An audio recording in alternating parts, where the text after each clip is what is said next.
और बहुत सी लड़कियां जब माँ बाप के घर में होती हैं और वो वॉशरूम में 3 घंटे लगाती हैं, तैयार होने में 2 घंटे लगाती हैं, शॉपिंग में बहुत टाइम खर्च करती हैं या ज़िम्मेदारियां नहीं उठाती, तो उनके घर वाले उन्हें बायस्ड होने की वजह से मार्जिन देते हैं, हमारी बेटी है, ससुराल जाएगी तो फिर इसको मुसीबतें पड़नी ही हैं, तो चलो घर में इसको आसाइशें दे दें।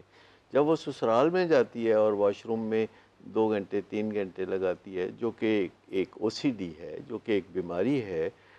मैं आपको बताऊं कि हमने कई दफ़ा देखा कि लड़कियां ससुराल से वापस भिजवा दी जाती हैं कि इनका कोई इलाज कराएं, इनके तो मसाइल हैं, ये तो हमें अटेंशन नहीं देती, उनको ओसीडी का पता नहीं होता और बाद में डायग्नोसिस होता है कि उनके अंदर ओसीडी है।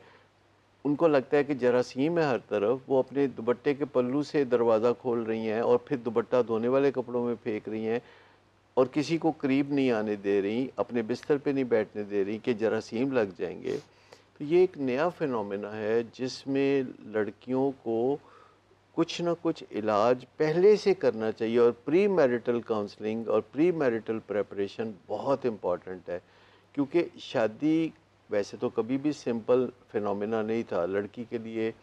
ये बहुत बोझल फिनोमेना था, बच्चे पैदा करने हैं, 9 महीने पेट में रखना है, ये कोई मामूली बात नहीं है। जी। लेकिन वक्त गुजरने के साथ साथ इवन जो लड़कियां घर में रहती हैं, काम नहीं करती, उनके ऊपर काम का ज़्यादा बोझ होता है।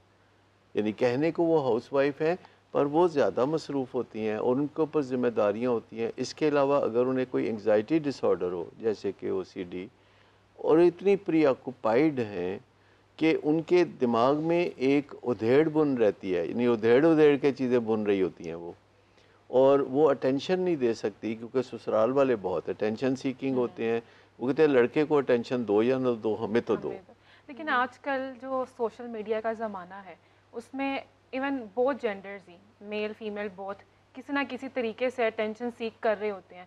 मर्दों की बात करें तो जी आज हमने ये गाड़ी ली, आज मैं यहाँ गया, मैं इस बाइक पे बैठा हुआ। औरतों की बात करें तो मैं सैलून गई, मैंने ये इस ब्रांड का जोड़ा पहना हुआ है, मैं हम यहाँ इतने बड़े रेस्टोरेंट में खाना खाने गए। तो कहीं ना कहीं दोनों जेंडर्स जो है ना वो इन्वॉल्व होते हैं अटेंशन सीकिंग बिहेवियर में। तो ऐसा क्यों है कि सोशल मीडिया का इतना ज़्यादा इम्पैक्ट आ गया लोगों में कि लोग एक रेस में आ गए हैं कि भाई हाँ हमने आगे जाना है सबसे। ये सोशल मीडिया हमारी ज़िंदगी में अब है, क्योंकि हमारी जो सोशल एक्टिविटी है, जैसे पहले होती थी कि फूफो के घर गए तो एक हफ़्ता वहीं रह लिया और मामू के घर जाके तो भूल ही जाएं। लेकिन अब हमारी चूँकि ज़िंदगी मसरूफ़ है, ख़वातीन भी काम कर रही हैं, मर्द भी काम कर रहे हैं, तो वो जब चाहें अपनी सोशलाइजेशन ऑन कर सकते हैं, पर उसकी एक हद होनी चाहिए। आप ऑटोमेशन को ले लें या टेक्नोलॉजी को ले लें, इसका अगर आप फ़ायदा उठाते हैं तो ठीक है, अगर आप इसका नुकसान उठाते हैं तो आप खसारे के सौदे कर रहे हैं। तो ये जो टेक्नोलॉजी है, जैसे कि ऑटोमेशन है, अगर इसकी नीयत इंसानों को अवॉइड करना है तो फिर आप समझे कि आगे जाके आप ट्रैप में फंस जाएंगे। और अगर आपको इससे लगता है कि आपकी ज़िंदगी में कोई आसानी होती है, जैसे कि मेरी ज़िंदगी में सेल फ़ोन से बहुत आसानी है कि मुझे कहीं भी रब्ता किया जा सकता है, मेरे अदारे और मेरे क्लाइंट्स मुझे जब चाहें रब्ता कर सकते हैं। उनको पता है कि क्या टाइम सूटेबल है, क्या टाइम सूटेबल नहीं है। इसके अलावा मुझे बहुत आज़ादी मिलती है टेक्नोलॉजी से। पहले मैं हर हफ्ते कराची जाता था, वहाँ मेरे हॉस्पिटल हैं, इस्लामाबाद, मरी, तो अब मैं ज़ूम मीटिंग्स कर लेता हूँ, तो उसका फ़ायदा तो मुझे होना चाहिए। इसमें एक बेसिक प्रेमिस है, वो ये है कि आप जितना ऊंची पोजीशन पे हैं किसी अदारे में, या जितना आप ज़्यादा काम कर रहे हैं इस दुनिया में और अहम काम कर रहे हैं, उतना ही आपके पास फुर्सत ज़्यादा होनी चाहिए, क्योंकि जो डिस्क्रिशनरी टाइम है, जो सोच विचार का टाइम है, आपकी तरक्की उस पर डिपेंड करती है, और जो आप एक्चुअल काम करते हैं आपकी तरक्की उस पर डिपेंड नहीं करती। तो आपका जो इन पहले काम हम हफ्तों में करते थे, अब तो जी। 1 घंटे में हो जाता है। तो उसकी कुछ एडवांटेज 50% तो अपने आप को देनी चाहिए। ऋषा आप क्या कहेंगी इस हवाले से? मैं ये कहूँगी कि इंसान को मतलब कि आजकल की जो यंग जनरेशन है उनको चाहिए कि वो रियल लाइफ में ज़्यादा फोकस करें बजाय इसके कि वो फेक वर्ल्ड में जाएं और ये फ्लेक्स वगैरह करना छोड़ दें। अगर वो चीज़ निकाल देंगे ना अपने ये अंदर से मटेरियलिस्टिक जो चीज़ें होती हैं, ये ख़त्म कर देंगे तो ये उनकी लाइफ बहुत आसान हो जाएगी। ये इंसानों को इंपॉर्टेंस दें, रियल कंपनीज़ को एंजॉय करें। आपकी जो रियल आपकी जो कंपनी है, आपके साथ कोई बैठा हुआ है, तो आप उसको एंजॉय करो, आप उसके साथ डिफरेंट एक्टिविटीज़ में एंगेज रहो। इन चीज़ों से इनको निकाल दो कि हमने जाना है, हमने स्ट्रीक बनानी है, हमने स्नैपचैट पे जी अभी स्टेटस लगाना है, अभी कुछ ऐसे करना है, ये सब निकाल दो, फिर इस लाइफ बहुत ईजी हो जाएगी आपकी इस पर्सपेक्टिव से। हमारे साथ एक कॉलर मौजूद है। हेलो, अस्सलाम वालेकुम।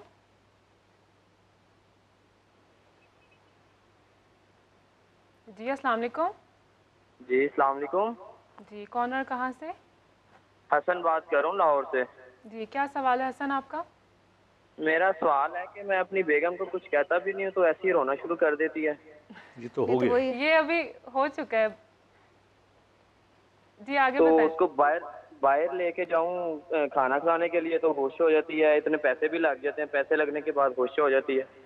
अच्छा, आई थिंक ये पैसे लगाता हूँ तो खुश हो जाती है, वरना रोती है। आई थिंक ये तो खैर एक थोड़ा सा इसमें मिजाह भी है। ये मसला बढ़ गया है। हाँ नहीं, मुझे लेकिन तो लगता है आज सारे शोहर तंग हैं अपने अच्छा बीवियों से। देखिए, आपकी सहेलियों में मर्द कॉल कर रहे हैं सारे। मसले मेरे ख्याल में मर्दों को आई है। थिंक मैं बेसिकली मैं ये समझता हूँ कि जिस किस्म की ये कॉल्स थी, ये तो बड़ी एक नॉर्मल सी चीज़ है ना कि आप बाहर खाना खाने ले जाएंगे तो बेगम खुशी होगी, आप शॉपिंग कराएंगे तो उसने खुशी होना है। I am coming back to your first question, social media का। देखिए, सोशल मीडिया का अब ये हाल हो गया है क्योंकि उसके बगैर तो अब रह नहीं सकते, और ये सिर्फ पाकिस्तान में नहीं है, पूरी दुनिया में भी है। अब लोग कपड़े अच्छे इसलिए ख़रीदते हैं कि उसकी तस्वीरें लगा के हमने दिखानी बहुत है। ज़्यादा हो गया है ना। बिल्कुल। अच्छा, फिर उसके बाद आप देख लें, जो रेस्टोरेंट में हम खाना खाना जाते हैं तो आपकी चॉइस, आपको ये होता है कि जी चूँकि मैंने लगानी है बाद में पिक्चर्स पोस्ट करनी है, तो मैं ऐसी जगह पे जाऊँ जहाँ पे पिक्चर्स अच्छी बने। अब इसका ये क्यों हम कर रहे हैं, इसका जवाब पहले भी हम देख चुके हैं, डॉक्टर साहब भी देख चुके हैं, मैं भी देख चुका हूँ। देखिए, ये एडिक्शन बनती जा रही है। बिल्कुल। और ये एडिक्शन इस किस्म की बनती जा रही है कि हमारे यहाँ जो फ़ोन होता है ना, हम 1 घंटे के लिए उसको खोले बगैर नहीं रह सकते। ऐसा ही है। और बाज़ों का, और मैंने ये भी देखा है, मेरे जो यानी वो तबका जो काम करता है मेरे साथ, मेरे पास एक फ़ोन है, उनके पास 2-2 फ़ोन होते हैं। अच्छा, फिर उनकी एक दिन क्या हुआ कि मैंने वैसे ही फ़ोन खोला तो मुझे देखा कि ये चेहरा तो जाना पहचाना लग रहा है। अच्छा, फिर मैंने गौर किया तो मैंने देखा ये तो गाड़ी भी मेरी लग रही है। फिर मैंने गौर किया तो मैंने कहा ये तो फूल मेरे घर के लग रहे हैं, लॉन के। तो वो मैंने देखा तो मेरा ड्राइवर था। तो वो बाद में फिर जब उसको मैंने फॉलो किया तो वो तो बहुत बड़ा टिकटॉकर था। वो करता गया था कि अब वो कभी मेरी गाड़ी में से सर बाहर निकाल के किसी में से उस पर वो बना रहा होता था। तो अब कहीं मैं गया तो उसको तो मैं बाहर छोड़ गया। अब ये सारे लोग ह्यूमन बीइंग्स हैं। ह्यूमन बीइंग्स पढ़े लिखे या अनपढ़ हो, एक जैसे ही होते हैं सारे। सिर्फ पढ़े में और अनपढ़ में इनहिबिशन का फ़र्क होता है। जूं आप तालीम ज़्यादा करते हैं ना और आपको मैनरिज्म ज़्यादा, तो आप इनहिबिट खुद को कर रहे होते हैं। वो जो डॉक्टर साहब ने कहा था ना कि इंसान जानवर की जिबल्लत और वो सारी बातें वैसी ही हैं। तो इस जिबल्लत के तहत पीपल गेट एडिक्टेड जब उनकी तारीफ़ की जाए और जब वो दिखावा करे और जब वो जो आपका टॉपिक है वो अटेंशन सीख करे। और आई थिंक ये सभी कर रहे हैं, सब लोग मेल फीमेल सभी कर जिस रहे तरह हैं। से अगर हम देखें सोशल मीडिया पे हर कोई अच्छा दिखना चाहता है, अच्छे से अच्छे की जो दौड़ है ना, उसके लिए जो है ना वो ये सब, जैसे इन्होंने डॉक्टर साहब ने बात की कि जो उनका ड्राइवर है, ये सिर्फ ये नहीं कि मतलब अपर क्लास में ये है या मिडिल क्लास में है, ये लोअर क्लास में भी है, वो भी अपने आप को अच्छे से अच्छा दिखाना चाहते लोग हैं। और अच्छा एक दिख रहे चीज़- होते हैं हाँ। और कुछ लोग कुड़ रहे होते हैं कि देखो सब लोग अच्छे दिख रहे हैं, मैं ही एक अच्छा, हूँ। आपके उसमें एक और चीज़ मैं ऐड करूं। हमारे ज़माने में, बहुत पुराना ज़माना, हमारे ज़माने में जो जेन्युइनली खूबसूरत होता ना तो वो खूबसूरत लगता और नज़र आता। अब फिल्टर्स आ गए हैं। अब तो आप जो शक्ल इख्तियार करना चाहते हो, जो रंगत इख्तियार करना चाहते हो, आपको 1 मिनट लगता है बिल्कुल। And you are right there. So I mean, एक बात मैं ये कहना चाहूँगा कि ये जो है ना कि आप बीवी को शॉपिंग कराने ले जाएंगे या ड्राइव पे ले जाएंगे या होटल में खाना खिलाने ले जाएंगे तो वो खुश होगी। मेरी अर्ज़ इस बारे में यह है कि जो आपका घर है ना, अगर वो ठीक है तो आपके घर का हर फर्द जो है वो घर पहुंच के सुकून महसूस करेगा, घर से कहीं बाहर जाके नहीं। और ये एक उसका नेमुल बदल है कि घर में चूँकि बहुत तपिश है, बहुत सेक है, एक दूसरे से मुश्किलात आ रही हैं, तो उनको पता होता है कि जब हम किसी होटल में बैठ के खाना खाएंगे, एम्बियंस अच्छी होगी, लोग आके पूछेंगे क्या खाना है, बैरे जो हैं वो बहुत ज़्यादा, तो वो जो असल चीज़ है, मतलब मैं अपनी बात ये करता हूँ कि मेरी अर्ली इवनिंग में ही ख्वाहिश होती है कि मैं सीधा घर पहुँचूँ। सीधा घर पहुँचने वालों की तादाद हमारे शहर में बहुत कम है, और हालांकि मैं अपने काम काज पे कोई 3:30 पहुँचता हूँ और 7:30 बजे मैं वापस भी आ जाता हूँ, और मैं सुबह वर्क फ्रॉम होम करता हूँ कुछ। तो मुझे यूँ लगता है कि जितनी भी वकेशंस होती हैं उससे वापसी पे लोग ज़्यादा थके हुए और स्ट्रेस्ड होते हैं। जितने भी लोग जो हैं होटलों में खाने खाते हैं, लॉन्ग ड्राइव करते हैं, शॉपिंगें करते हैं, वापसी पे वो सड़े होते हैं।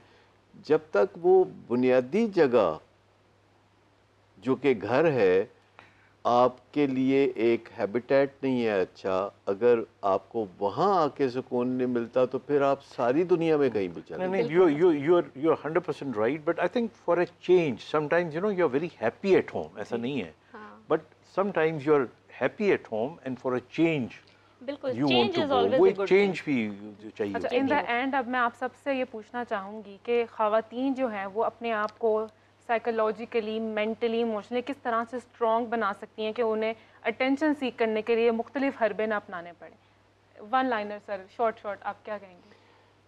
वर्किंग ऑन मी, अपने ऊपर काम करने की ज़रूरत है। अगर आप समझते हैं कि आपका पार्टनर अच्छा नहीं है तो आप खुद अच्छा पार्टनर बनने की कोशिश करें, इसमें कोई रुकावट नहीं।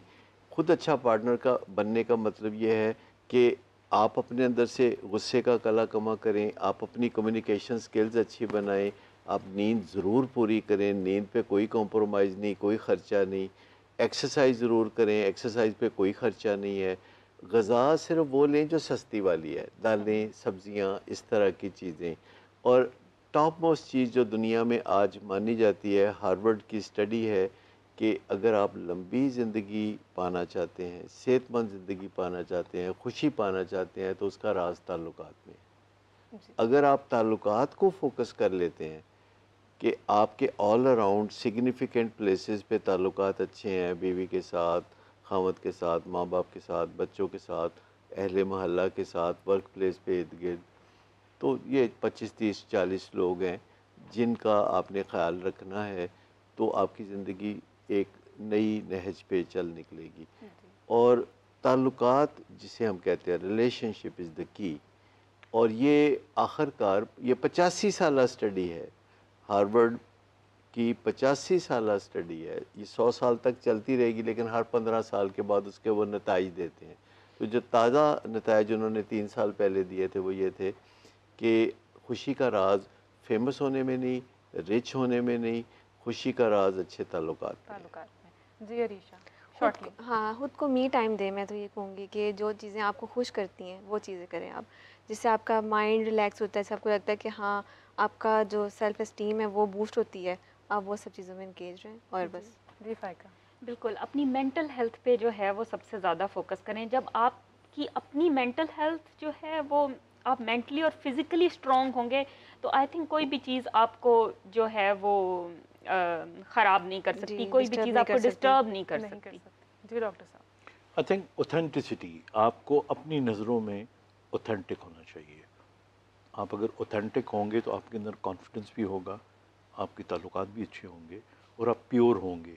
देखिए, जो अनप्योर आदमी होता है ना, या इम्प्योर आदमी होता है, उसमें ऑथेंटिसिटी नहीं होती और वो फेक खुशी हासिल करता है। So be pure, be authentic and be authentic, be happy. चलें, तो इसी के साथ हमारे आज के प्रोग्राम का वक्त ख़त्म हुआ चाहता है। आज हमारे डॉक्टर्स ने, हमारे एक्सपर्ट्स ने बहुत अच्छे से इस औरतों के और इवन मर्दों के भी अटेंशन सीकिंग बिहेवियर्स को एक्सप्लेन किया है, उसकी प्रिकॉशंस भी बताई हैं। तो आज के लिए बस इतना ही। आपसे मुलाकात होगी इंशाल्लाह कल। अल्लाह हाफ़िज़।